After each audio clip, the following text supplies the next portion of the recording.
Today on the Autism Channel World News, yoga meets summer camp in South Carolina. A possible link between prenatal infections and autism. Also, Latino families face additional barriers to the autism diagnosis. And finally, the journey to love and romance.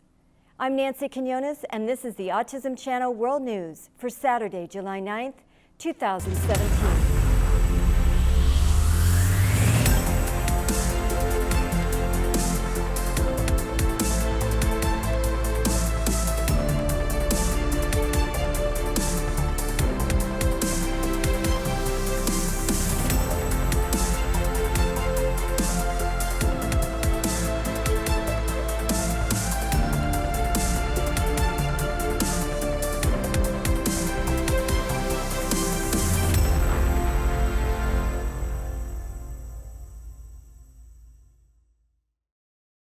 This summer, Camp Mates in South Carolina offers parents a camp option that includes a little namaste. Roxanne Schneider has the details. The Autism Academy of South Carolina has added the calming effects of yoga to its Camp Mates program, which is ongoing now through August 11, 2017. Camp Mates is a multimodal summer program offered for typically developing children, children on the spectrum, and children with ADHD or special needs. The camp focuses on social skills, physical activity, nutrition, music, reading, and life skills for ages 4 through 21. Yoga, while not only introducing physical activity to the campers, is a tool that can be used to help slow down hyperactive brains, allowing for better focus and relaxation. For 35 minutes every day, campers will learn yoga from an instructor certified specifically to work with children who have special needs.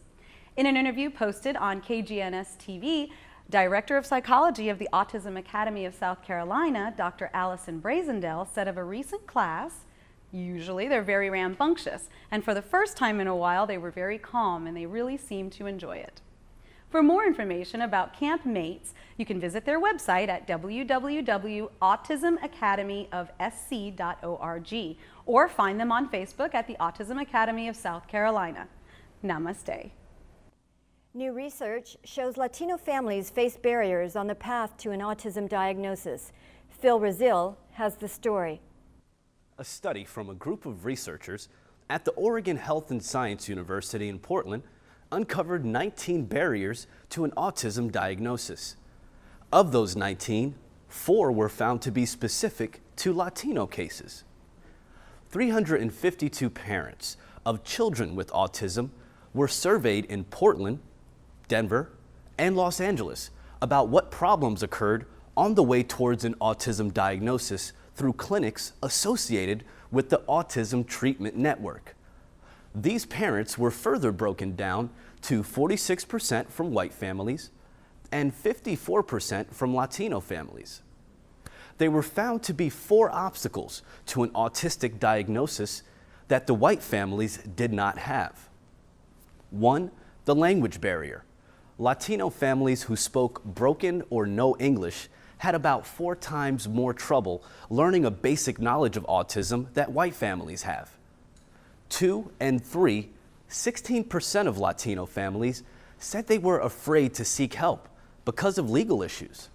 They also feared having to talk about their immigration status.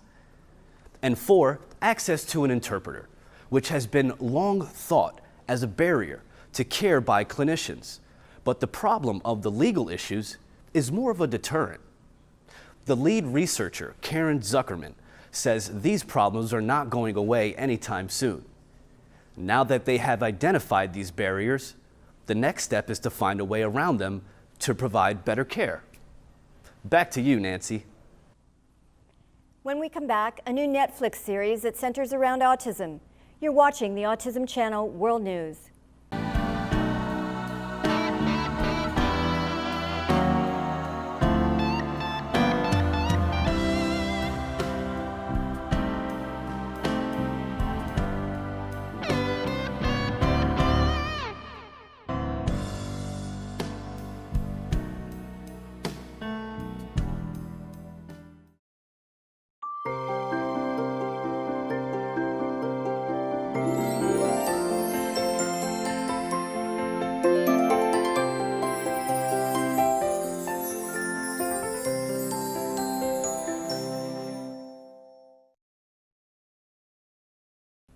Netflix greenlights a new series about autism. Shauna Kalafi has the story.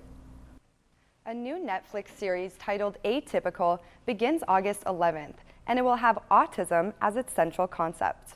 Actor Keel Gilchrist will play the role of Sam, an 18-year-old with autism and the show's main character. It will be a coming-of-age storyline, funny and emotional. The series will be 8 episodes long, and it co-stars Jennifer Jason Leigh as Sam's mother.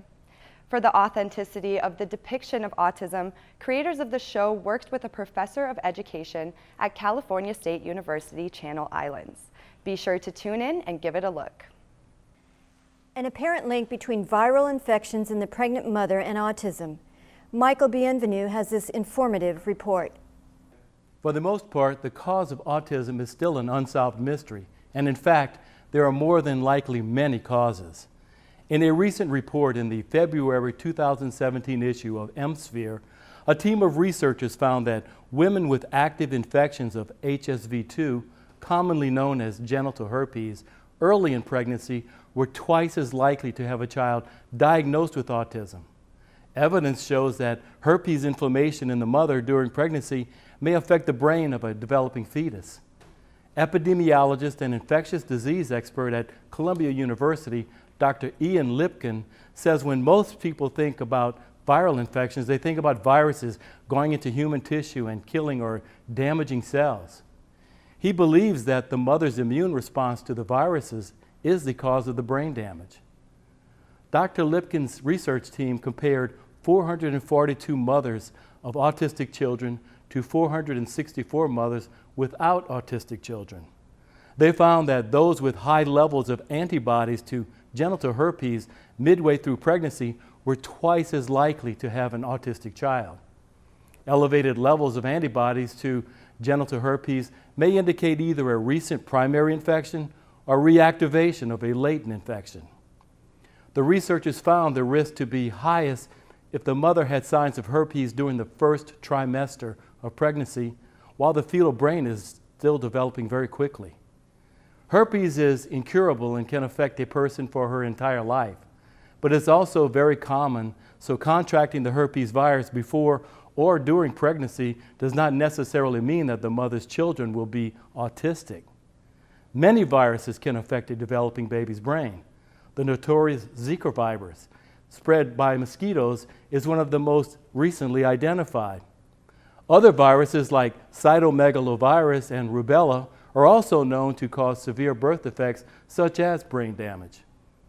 A study in 2013 found women who had the flu during pregnancy were twice as likely to have an autistic child, and those with a fever lasting a week or more were 3 times as likely. Studies such as these help us to understand risk posed by certain prenatal viral infections and to develop better treatment regimens. Stay tuned to the Autism Channel World News for updates as the story develops.